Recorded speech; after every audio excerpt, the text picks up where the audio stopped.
আমি বিজেপির মতো ভোট কিনি না, টাকা দিয়ে ভোট কিনি না, ভালোবাসা দিয়ে কিনি। কালকে বঙ্কিমচন্দ্র চট্টোপাধ্যায়কে বললেন বঙ্কিমদা, বঙ্কিমচন্দ্র চট্টোপাধ্যায় যিনি ন্যাশনাল সং রচনা করেছিলেন তাকে এইটুকু সম্মান দিলেন না।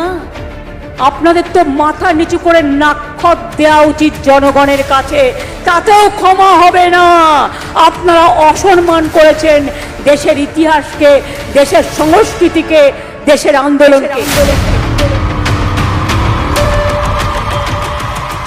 হঠাৎ করে একটা চিঠি দিয়েছে আমাদের, হাইকোর্ট সুপ্রিম কোর্ট হয়ে যাওয়ার পর, প্রায় 1 বছর পর রেস্ট্রিকটিভ কন্ডিশন দিয়েছে, শর্ত দিয়েছে।